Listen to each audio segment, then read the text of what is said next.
Labour Party's first virtual Q&A session. Thank you ever so much for joining us. My name's Hannah Packham. I'm the Vice Chair of Exeter Constituency Labour Party. And I'd like to give a warm welcome to Ben Bradshaw, Exeter Labour MP since 1997. Welcome, Ben. And Phil Bialyk, Exeter City Council Leader. Welcome, Phil.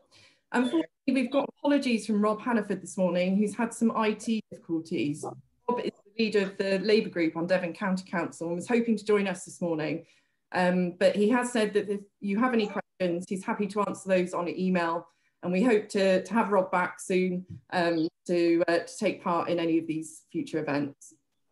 So thank you for joining us this morning. All Exeter City Labour Party members had an opportunity to submit questions in advance, and thank you for sending so many of those in. Unfortunately, we're not going to have time to cover all of the questions in the hour that we have today.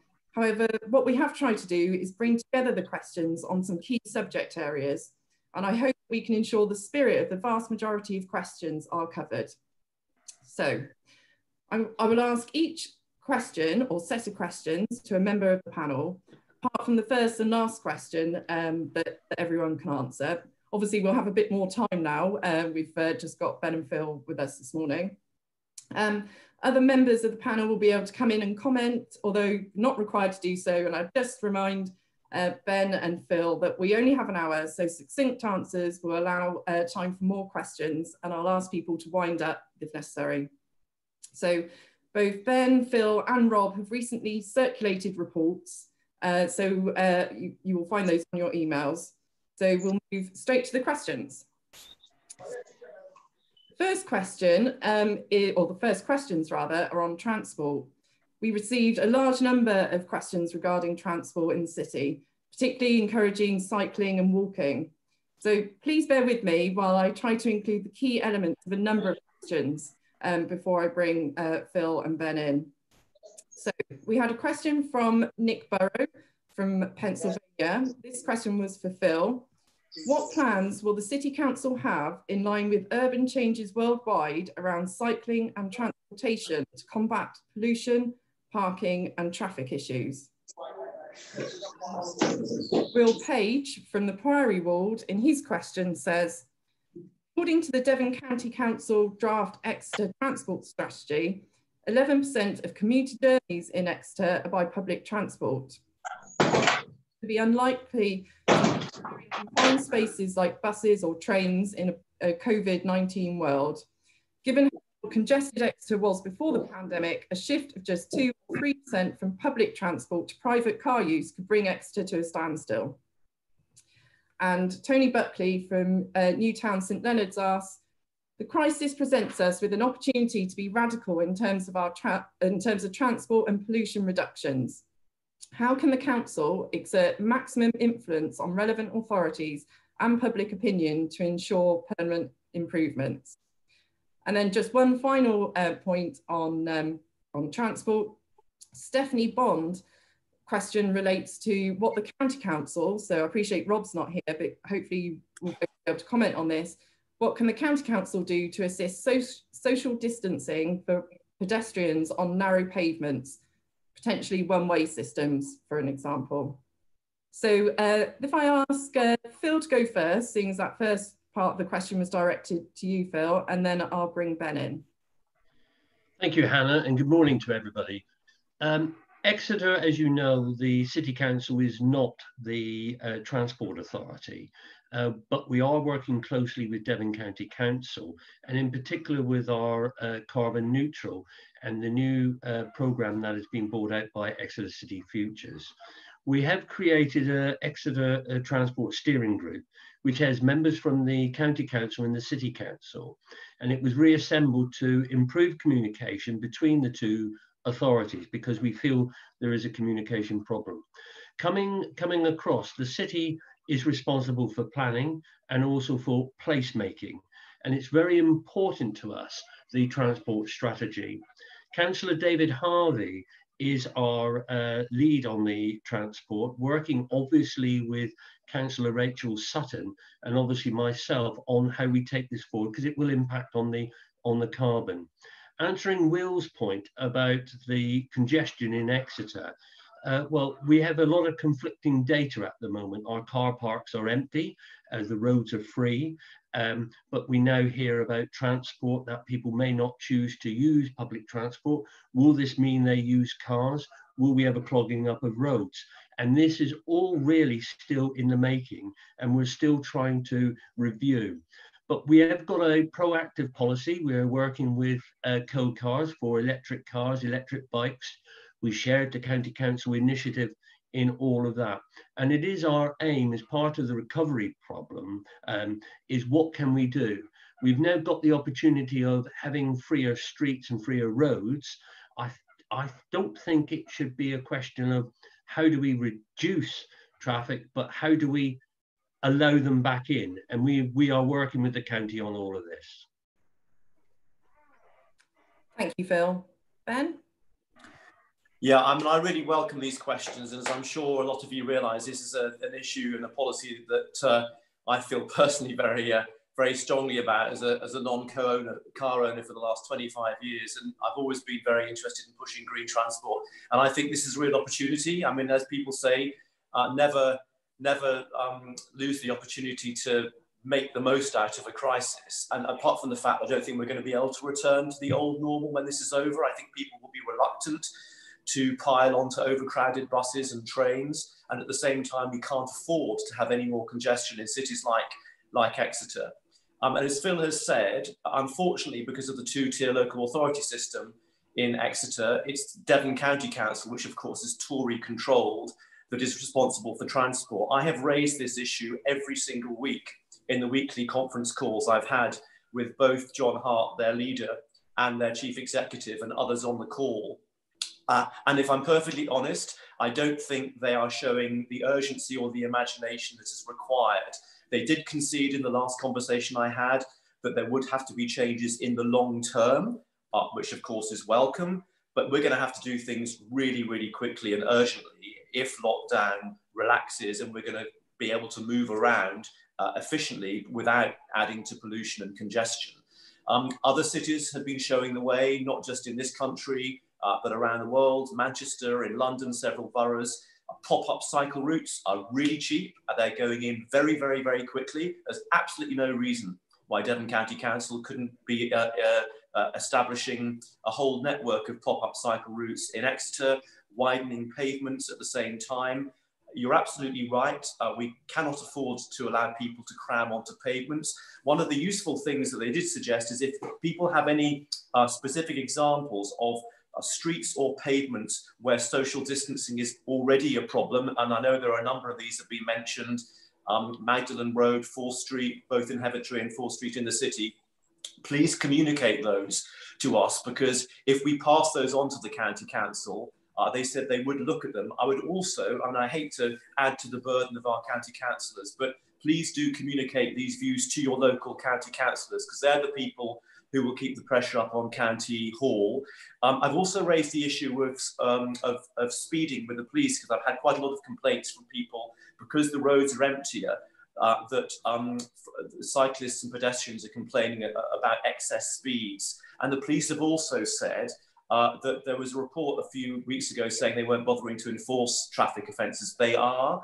And if we give them an example of a road in Exeter where there's a particular problem with speeding, then they promise they will go and do some enforcement there.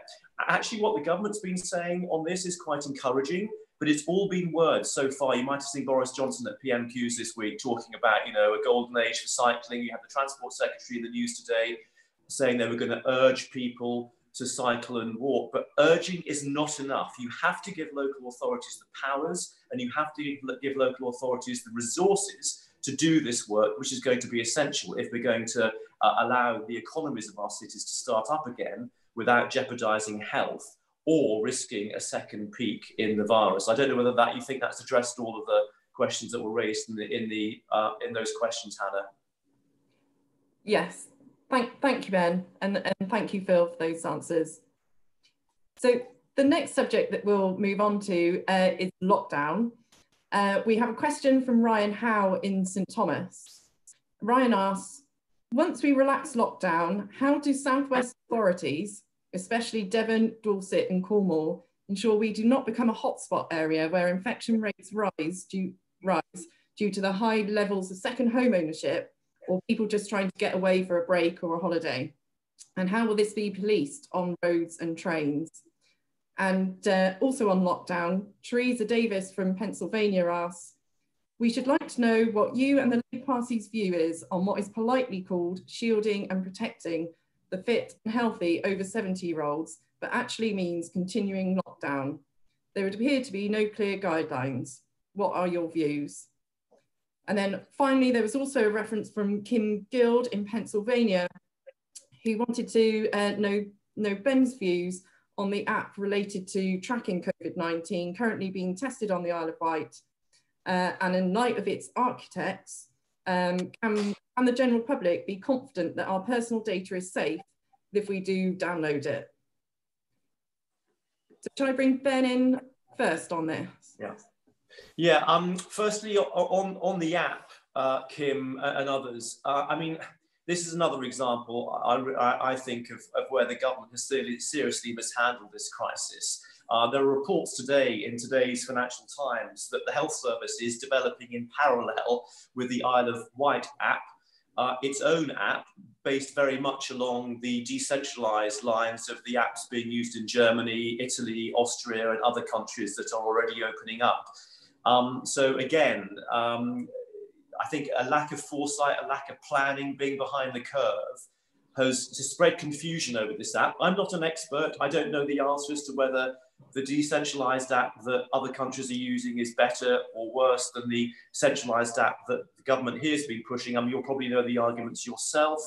It's a trade-off between your ability to bring in a lot of information centrally, which in theory could allow you to track the spread of the virus better, as set against, you know, the risk to personal data and digital freedom and so forth. So I'm not an expert or a tech expert in any of these things, but what I want to happen is for us to have a proper testing and contract tracing system, which is what we should have had in the first place until they abandoned community testing on March the 12th because they were overwhelmed, they didn't have enough capacity, and which countries like Germany and South Korea have had from the beginning, which have been able to manage this pandemic much more successfully, which means they're already coming out of lockdown. So I think there's going to be a debate going on over the next few weeks about the app, and obviously I'll keep a very close eye on that.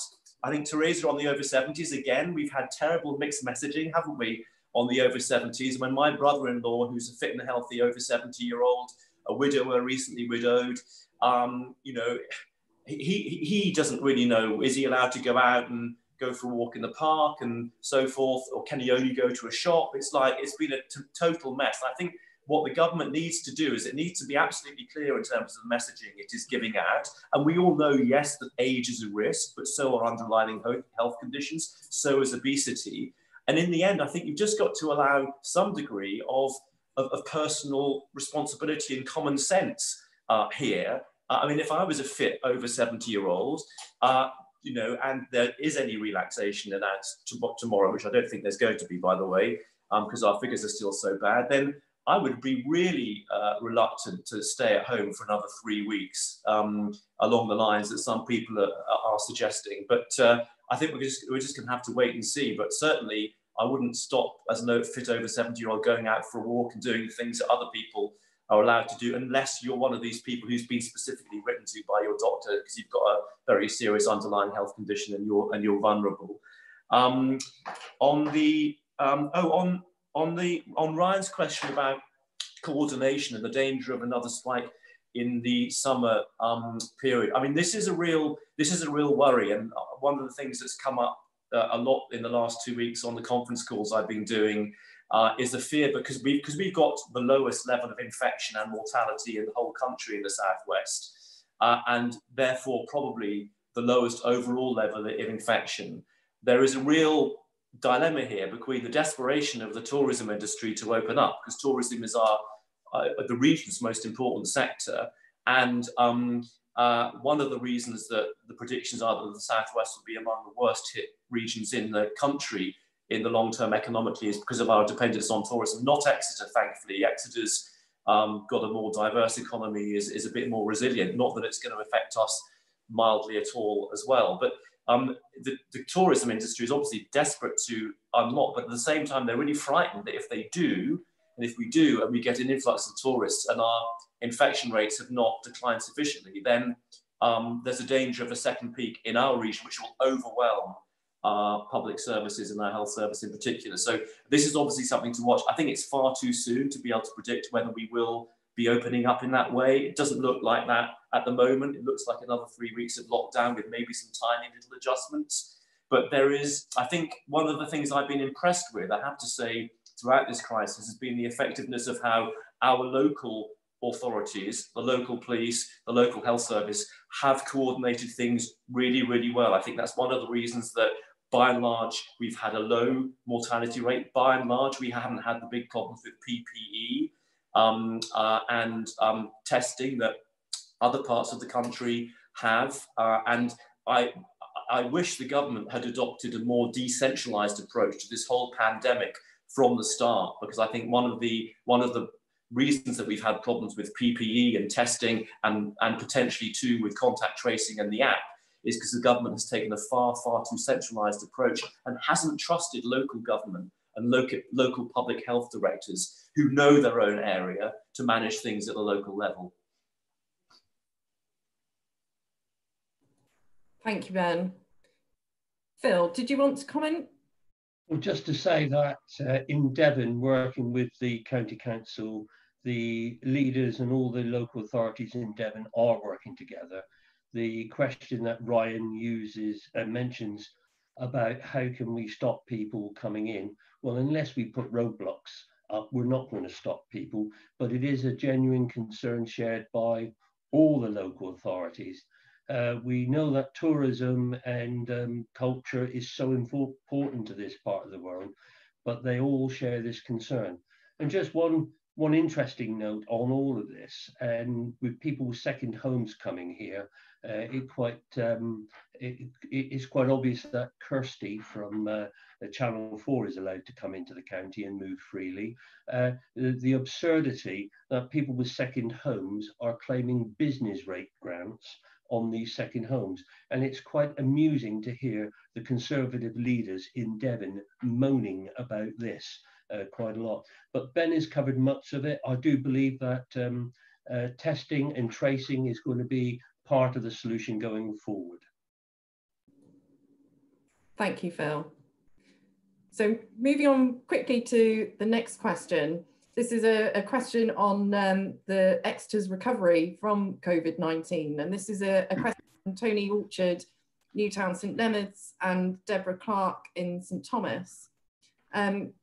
Whilst there are other things on everyone's minds, we need to think about what Central Exeter will look like and how it will work when it reopens. Why would anyone come to Exeter for business reasons or tourism or staycations or shopping? This was quite a lengthy question, so apologies to Tony and Deborah. But the rest of the question had a particular focus on the site of the Clarence Hotel and Cathedral Green. So if I can ask Phil to come in first on this, and then maybe Ben can pick up a brief answer following that. Okay, well, we are working on a recovery programme already. Not everybody knows that we've assembled a place board in Exeter with a lot of businesses and key anchor agencies, very similar to the Preston model, if people look at all of that. And we are working, there's two strands to our recovery. Obviously one from the council, because we will be impacted going forward. And obviously also how we work with other agencies and business in Exeter. Exeter has had a strong track record of productivity and growth. And there was a recent RSA paper out which was talking about recovery, and it put us in the bottom 20 of least affected. Yet all the local authorities around us are in the top 20 of will be affected. And that shows the importance of Exeter of being the economic driver here in our sub-region. So we've got a strong strategic and multi-sector collaboration, which I spoke about. We've got an outstanding education sector. We've got the Garden City designation, and many people would have heard me wax lyrical at party meetings about the 12,000 homes that we plan over the next 10 years, all carbon neutral, I hasten to add. We've also got development plans bringing forward. We've publication of the roadmap to a carbon neutral city, which we've just issued, which is part of the recovery plan, which we will be talking about some of those transport issues that we spoke about previously, how we deal with our car parks going forward. And there will be proposals coming forward, which I hope people will see in the next couple of months on what we're doing about that. We are one of the 12 Sport England local delivery pilots, remember, and we've already accessed well over £1.5 million funding on that. That is going to be helping us with our deprived areas, and I don't like to ghettoise areas, but Wamford is where we intend to rebuild there. We're establishing an analytical city approach. We're aligning with the Heart of the Southwest local enterprise strategy, who brought forward also a recovery plan. And you know, we are emerging with the Exeter strategic plan, planning document. We are the UNESCO City of Literature designation. And of course, we've got the Exeter Chiefs at Sandy Park as a major stadium. So our principles of recovery going forward, we are working together. We want to put that plan in, but we recognize some of the challenges. The City Council cannot do it alone. And so we are working to bring forward a bid. We will be having the backdrop of local government reorganisation, which I fear, which some people, those people who are against us at local government at a national level, may be using to thwart us. And that is why I'm building up links with leaders in Stevenage, Norwich, Oxford and Cambridge, of all local authorities and cities with our similar problems. So we are working, that plan will be emerging, it will go to council, we will be discussing it with all key agencies and partners in the city. It's very, very important that we get Exeter, if not back with all the traffic congestion, but back to being the economic driver in the Southwest. Thank you very much, Phil. Ben. I don't really have very much to add to that. Phil, you might want to say something about the Clarence site, which I think you omitted from the answer, because one of the questions was about that I saw in the Yes, I will. Just generally though, I mean, I think, you know, Exeter's economy is underlying economy is fairly resilient. As Phil said, you know, the Royal Society report that came out showed us in the 20 local authorities least affected, as opposed to most of Devon, who were in the 20 authorities worst affected by the fallout from this. But that doesn't mean to say we won't be affected. I mean, they were projecting 18,000 job losses. And of course, the university, which has been and is a major economic driver for the city, has taken and will continue to take a massive hit, not least because of the fall off in overseas students. So, you know, we're going to have to work very, very hard in the weeks and months ahead. And I don't think people are yet quite really appreciating the extent of the economic impact that this is going to have, you know, once the furloughing schemes end or peter out. And, you know, all of the national economic predictions are pretty horrific. And we know we're going to have to do what we always do in Exeter, which is try to work together as a community and across all partnerships to try to make sure that our city comes out of it as well as we possibly can. Yes, I do apologise for not mentioning the Clarence Hotel, and I have to start by saying, as everybody knows, the Clarence Hotel is not owned by us.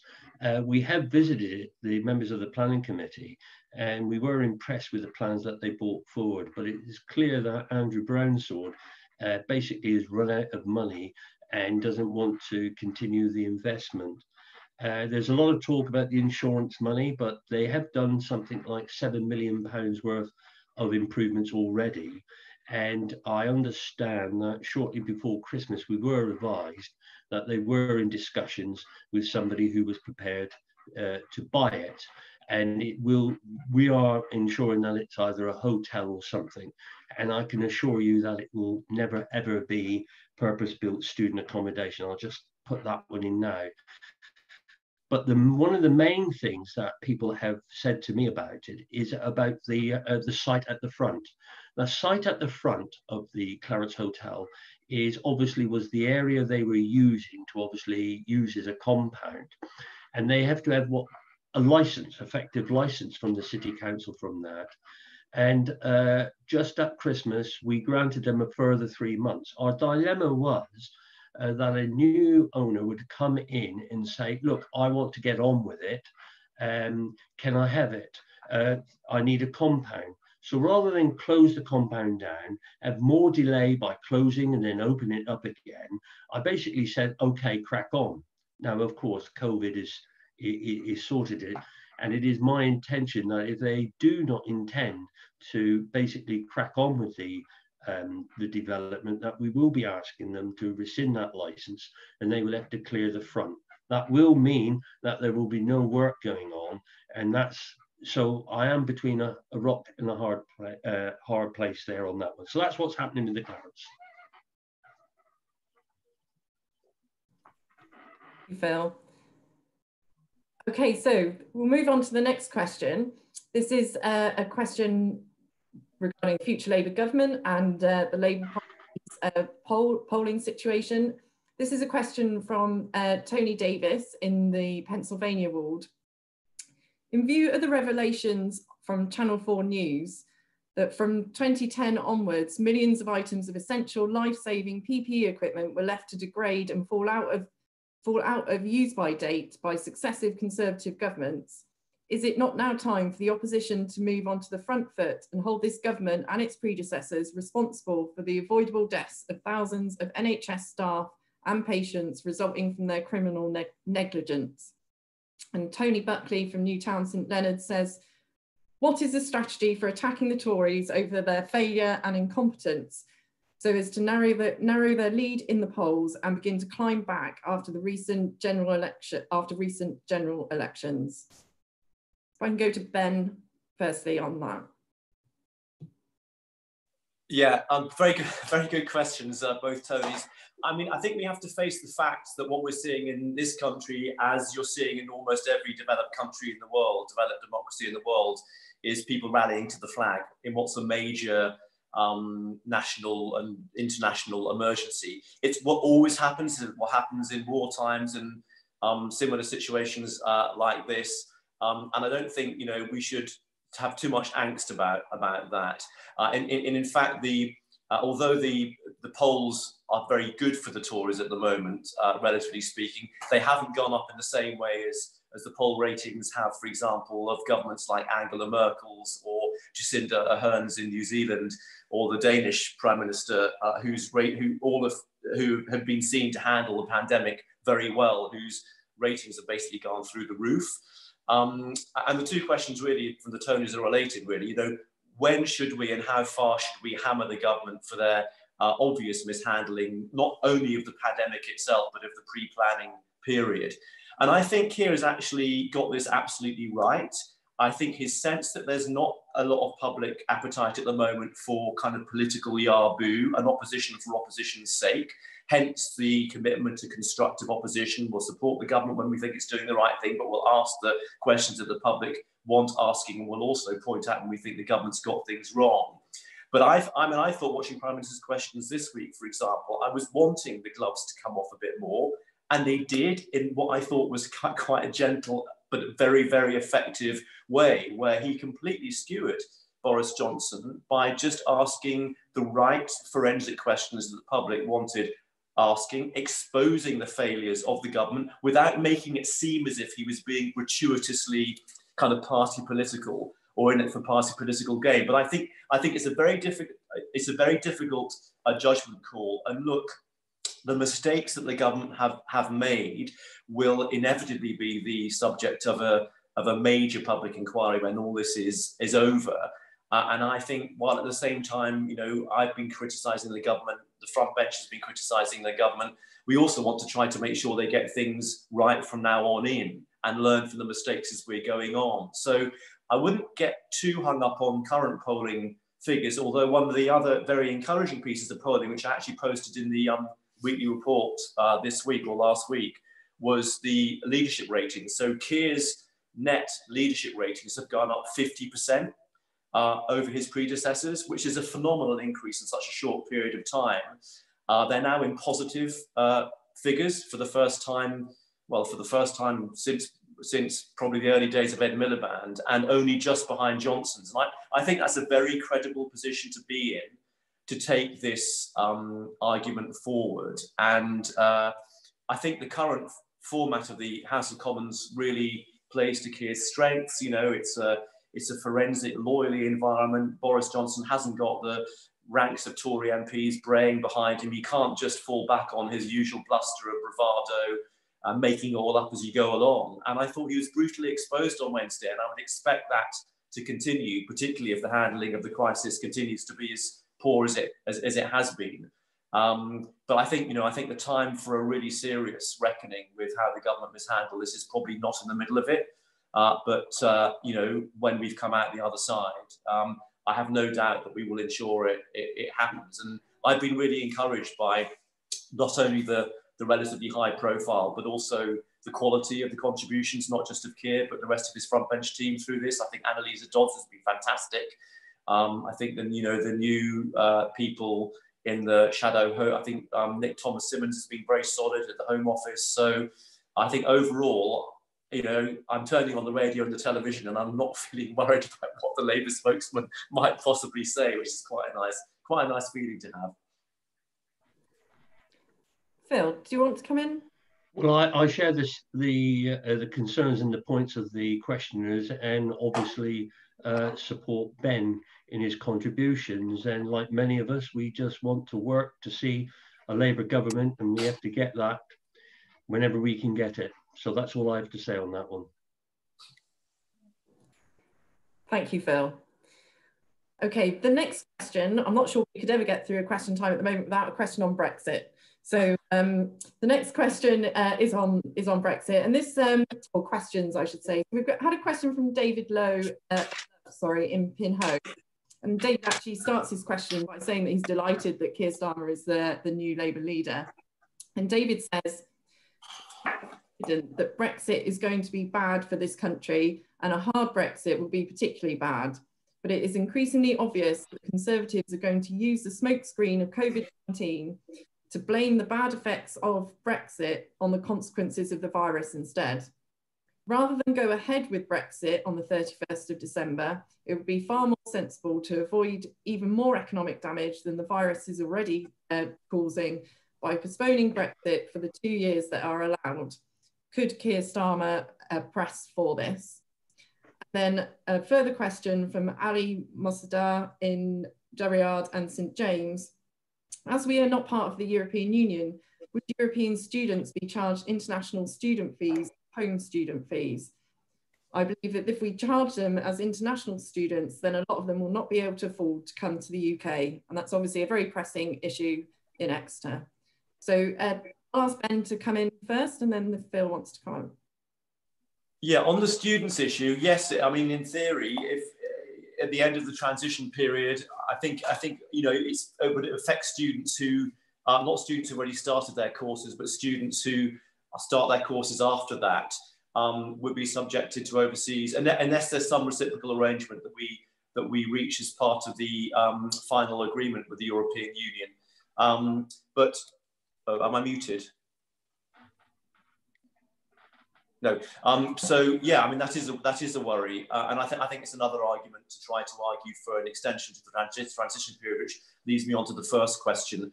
I think I haven't been, obviously I've been quite outspoken. I think our front benchers again has been a bit careful so far in calling explicitly for an extension to the transition, although Keir has used language like the government would be crazy to inflict another hit on our economy on top of the hit from the corona virus. Again, I think this is more a matter of timing. I'd be very surprised if that call for an extension doesn't become more explicit from him and from our front bench as the June deadline approaches, the deadline to apply for an extension or agree to one is the end of June. I mean, it is obviously logically completely crazy for us to inflict either a no deal or a hard Brexit on our economy at a time when businesses are going to be struggling to survive, let alone recover from COVID virus. And that's under a, quite a positive scenario. All the arguments point in favour of a year or 2 year extension to this, not least because our governments, respective governments, don't have the negotiating bandwidth to put any time and resources into this. I mean, if you remember, before COVID actually happened, there was a growing consensus that we weren't going to be able to get this all done and dusted by the end of this year anyway, that there'd have to be an extension. And that was before COVID hit. And since when all of our government's efforts and those of fellow European governments and the Commission have been on fighting this virus and are going to be on fighting the recovery. And I think you're right, David. I think there's a real worry that some of the kind of Brexiteer headbangers in the Tory party, on the contrary, see this as an opportunity to conceal the economic damage that Brexit is going to cause behind the impact of the coronavirus. And that's the tactic that they're adopting, although there have been some voices on the Brexiteer right, which has been interesting in the last few weeks, of people saying, look, I think we should. I think an extension makes sense because otherwise Brexit is going to, this is going to give Brexit a bad name. The economic damage of this on top of COVID is going to give Brexit a bad name. And in the end, I suspect those are the arguments that should win through. Whether they do or not, I don't know, because I don't think the government's going to be able to hide behind anything. I think, just as they can't hide behind the raw figures that we've got the worst death toll now in Europe, they're not going to be able to hide behind the raw economic figures, which are probably going to be worse for the UK than for any other country in Europe, with the possible exception of Italy and Spain. And if they then add Brexit onto that and create more damage and more friction at the border, which is the last thing we're going to need in the months ahead, then I think at the very least we would benefit from that massively politically. I suspect we will be arguing more clearly for an extension as that end of June deadline approaches. But again, I think probably the judgment's been taken that on the front bench, at least, people like I can do it. But on the front bench, in the middle of the crisis, it's not what the public wants to hear. But I think they'll be very receptive to those arguments. In fact, all the recent opinion polls show that a majority of people who support Brexit want the extension to be extended. So I think we'd be pushing at an open door in terms of public opinion. But we'd also need business, industry, the agricultural sector, and all those other sectors that would be so badly affected to really find their voice as well. They need to speak up on this. And again, probably now is not quite the right time, but I think you'll see that happening increasingly over the next few weeks.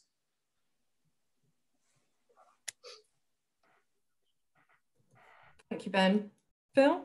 Well, very, very briefly, because this, if you don't mind me saying, Ben, your specialist subject, and we all respect you for that. From my point of view, the students, I mean, we've already been told, I've been told by Steve Smith, something like 58% of foreign students won't be coming to Exeter for next term. They think Exeter can most probably, the university, overcome that the following year. Many people will say, I think there's those people who say, yippee, we don't want the students here. Well, I've got to tell you that this city would look a lot different without the economic capacity of those students coming to Exeter. And it's not just about students, but it's also about the research and development that the university does. So that's very, very important. On Brexit, very briefly, I've got the opportunity here with Ben. I would love nothing more than to wake up out of this nightmare and find myself still in the European Union. One of the few good things about bringing this together is we've stopped this. Well, let's hope we don't return to whereby the country is polarized between leavers and remainers, and we start all that again. And this is just a comment from me, and I share everything what Ben has said, but we mustn't take We mustn't be the last person holding this particular problem. Let the Tories fall over themselves over this. Let Keir Starmer deal with it. Let us have a proactive view. If we are seen to be, in the eyes of some leavers, whinging about Brexit, we will destroy all the good work that perhaps Keir is doing in those northern constituencies. Because, you know, we bet our bottom dollar euro, by the way, that they will not be able to give all those northern communities exactly what they actually deserve and need. And it is sad to say that they will need a Labour government to do it. So I'm very keen, as I say, I regard myself as a European first and foremost, but I just don't want us to own this and us to be seen to be having all the problems. Let Johnson whiff waff and bluster his way out of this one if he can. Thank you. Thank you, Phil. We're moving on to our penultimate question. This is a question for Ben from Chrissy Owlett in St Thomas on the universal basic income. So would Ben support a universal basic income? And what are your views on that, Ben? Hi, Christine. Yeah, I confess to say I'm not an expert on UBI, and I'd probably say I was agnostic on it at the moment. Certainly, the policy of our front bench at the moment is that while it's potentially a good idea in the medium to long term, talking about introducing it now is probably not ideal in the current emergency circumstances where universal credit is not working properly. People are having to wait 5 weeks for their benefits. You've got the 2-child rule, which is really hard on larger families. And that those things need fixing immediately and urgently rather than a discussion about universal basic income. And also to introduce universal basic income, you'd have to completely change the social security system all over again. And obviously that's not easily done in the middle of a crisis like this. That's not to say that I don't think it's a useful thing to be talking about. And you know, it's something that's been discussed for a number of years. Finland piloted it, or a version of it, a few years ago. It was more limited though to people who are out of work, so it wasn't strictly along the lines of the model that some people here are advocating. But they didn't then implement it more widely because they basically judged that although it had helped the well-being of those people who received it, it hadn't had any impact on the labour market or their ability to get back into work. So I think that the jury's still out. We certainly haven't ruled it out. I mean, Annalisa, the new Shadow Chancellor, and her team haven't ruled it out. And Johnny Reynolds, who I can't remember which brief he's in now, maybe business. He's written supportive of it in the past, but I think probably at the moment to sort of have a campaign in favour of it now is a bit of a distraction in the emergency that a lot of families, you know, that we deal with, my office deals with on a daily basis, are really facing in terms of not having enough food to put on the tables for their children in the immediate term because universal credit is not sufficient, or it's not coming quickly enough, or they don't get any help for the extra child over 2. So I think those are the things where we've been focusing our attention, and I think rightly so, in this immediate crisis. Thank you, Ben. I can see, Phil, did you? Yes, well, economic stimulus, quantitative easing of the banks and the business as didn't work for the last 10 years necessarily. So quantitative easing for the people may not be such a bad idea. And of course, what universal benefit income actually does is we're talking about a safety net. Well, since Beveridge, we've been building up safety nets through health, which we're now reappraising, thank goodness for all of that. So there would need to be a complete restructure. Look, if I can say for those people who may have to suffer some conversations with me over a pint, might have heard me say some years ago, why don't we all get all the big people together and just get all the big balance sheets of all the countries and stuck a few noughts on the end of it. Well, there was somebody on the television this morning, some financial person saying, why don't we just stick a nought on all our bank accounts? And the other thing is about giving people and this one's for you, Ben, a question for you. Rather than giving people, say, £1,000, don't do that, because there'll be many people who will just stick it in the bank or put it towards their holiday. What they ought to do is give people vouchers to the tune of £1,000 with a postcode on it, and say you can only spend that money within a limited period of time in local businesses in your community. That would be the sort of stimulus. So I believe government has to be a bit more proactive. Universal benefit would be okay. That would mean we'd be taxed on all our income. You wouldn't get a tax allowance and a universal benefit. So all these things need to be taken into account. But the principle of ensuring that people in our country have enough money to be able to buy their food, rent their home, heat their home is a principle that we are all working to, I strongly believe. Thank you for allowing me that little rant, Hannah. Thank you, Phil. I don't know whether you want to come back on that, Ben. No, that's fine. Yeah, you have enjoyed Phil in the. Okay, so the next question, or our final question for today at least, is from Maggie Young in Durryard, St James. And this is really a question about moving on from both Ben and Phil's previous contribution and the chance for a better society. So this is Maggie's question.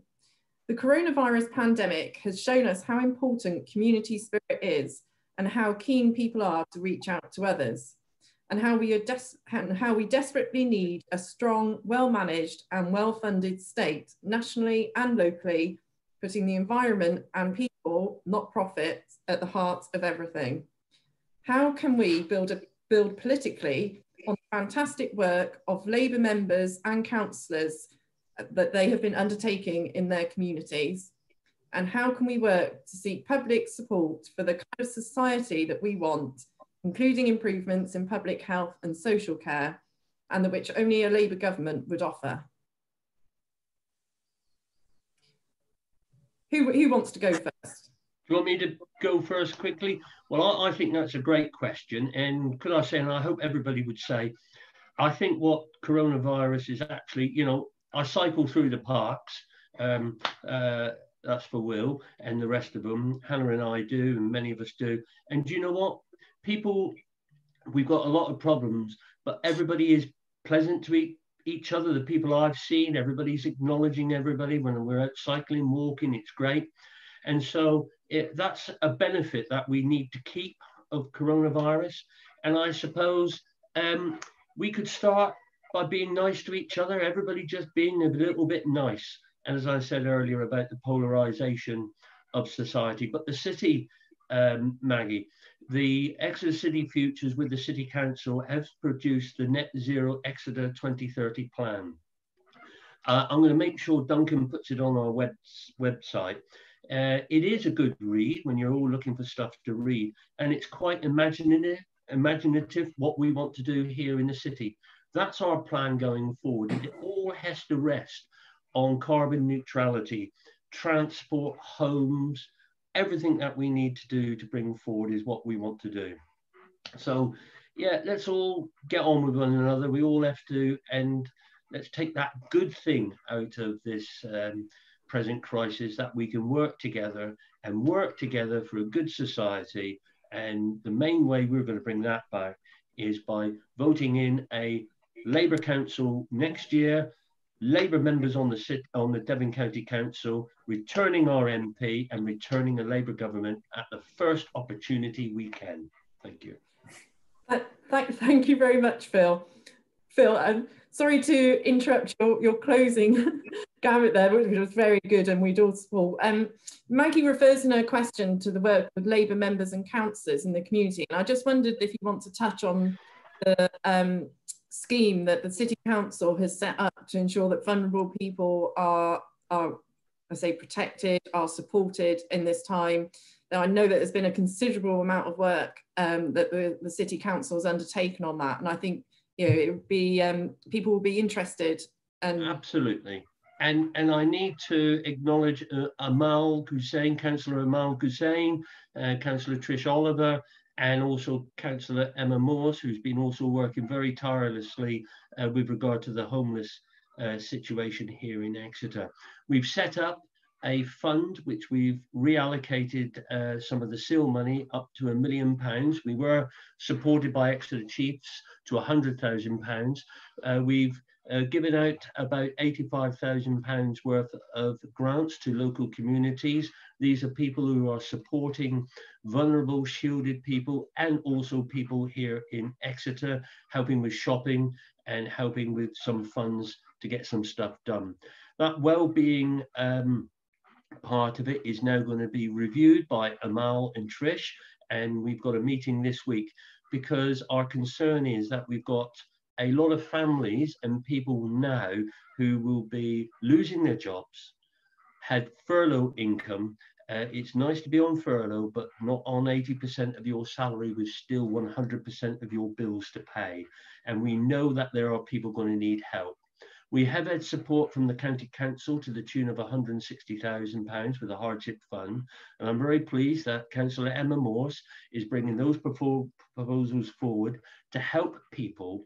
And we've actually included, because it is a discretionary, refugees and those people who government deem cannot rely on government support. However they live, I don't know what they were thinking about the government, but what we've made a decision here, Councillor Morse and myself, have made a decision that we are not going to let people fall between any crack.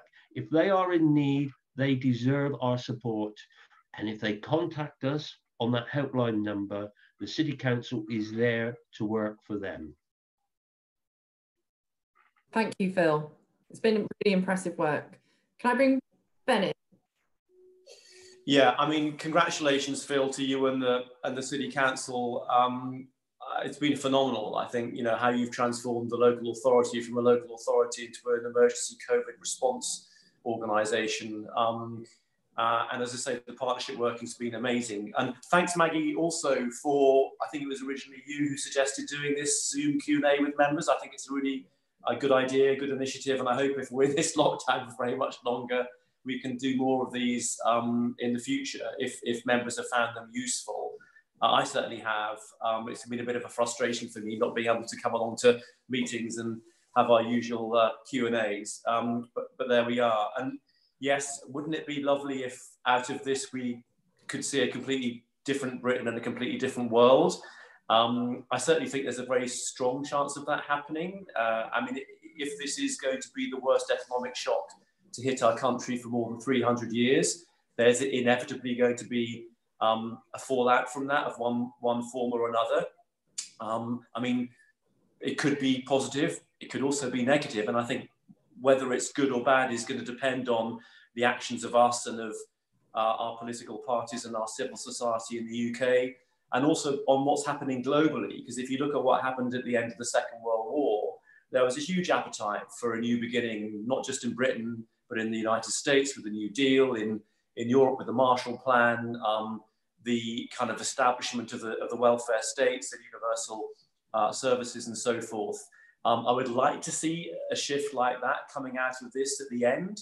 I worry that the global leadership that we had in 1945 is not there at the moment, with one or two exceptions, and the obvious example being in the White House at the moment. But let's hope his gross mishandling of the pandemic in America will help get him out this autumn, which would be wonderful. I think some of the examples of what we've been seeing at local level in terms of voluntary organisations and individuals has been one of the great things that's cheered people up through this pandemic. And what you and the fellow Exeter Labour volunteers have done on food deliveries in Exeter has been phenomenal. And not least because I think it gives people a sense that they can do something useful that otherwise might not have been able to do that.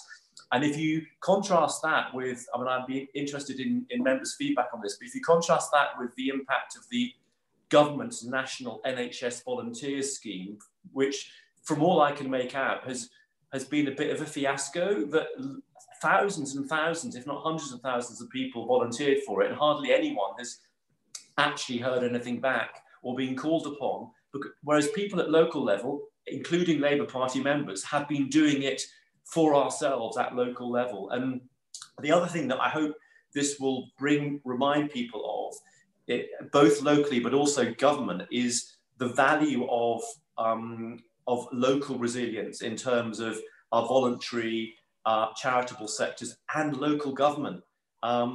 Because, you know, the scandal of the last 10 years really of the successive Tory governments has been the withering away of local government, and charities. The charity sector has taken a real hit during this. I mean, they are in a similar, if not worse, position than a lot of businesses, because their income's dried up, and the prospect of them restoring that income anytime soon is pretty bleak. So yes, I hope that good things will come out of this, and we can retain some of the sense of solidarity, social and civic solidarity that we've seen. And that has been the Labour Party's historic mission. So if we can make the Labour Party be at the front and centre of that, both locally and nationally, going back to the earlier question about, can we win the next election? I think this gives us a really strong opportunity, because although I think, if we're honest with ourselves, we know the mountain to climb is massive and, bigger than we ever have before coming from opposition into government. That I think the particular circumstances of COVID mean that we will be in a changed world, which make that prospect perhaps more possible and likely than it would have been in normal times. And that's the hope, and that's certainly what I hope we all collectively will be working towards. Thank you, Ben. Thank you. And thank you, Maggie. Wonderful question, and some great answers from Ben and Phil there, really inspiring and hopeful. If you haven't joined us, I'm not quite sure when we'll be back out on the doorstep, but do come and join us, join the party. Obviously you're members of the Labour Party, but do come out, join our campaigns, join us on the doorstep, join us in delivering our crucial newsletters and publicising our fantastic manifesto and policies nationally and locally. So we'd encourage everyone to get involved. And as Ben says, it depends largely on our actions. If we want that better society, then we need to come together and campaign for it, as we have done. Okay, so we're coming up to the close of our hour. I'd just like to thank everyone who sent in questions. Hopefully we've had a very wide-ranging discussion. I'd like to thank Ben and Phil for your contributions. It's been fantastic to hear from you today. And I'd like to give a big shout out to Stuart Henshaw as well, who behind the scenes, yes, thank you, Stuart, who has done the technology that has made all of this happen. So thank you ever so much, Stuart. Thank you for keeping me calm. And thank you all for watching as well. Do look out for Bob Foll's weekly blog. It's drawn together by all of the officers of the CLP, and Bob sends it out. It includes updates about what's happening in the city, updates from Ben, Phil and Rob frequently, but also from other portfolio holders and other members. And look out for future events as well. I know that the Labour Party are moving very quickly to lots of virtual online events, including Exeter Students had a very well attended quiz night this week, and there's some national events taking place later on today as well, with some interesting discussions on various topics. So do stay involved, stay engaged, but obviously most importantly, stay safe. Let's work together in our communities to support one another. We'll get through this and we'll get through it together. But thank you ever so much for your time today. It's been a real pleasure, and hopefully we'll have an opportunity to do some more. So thank you very much.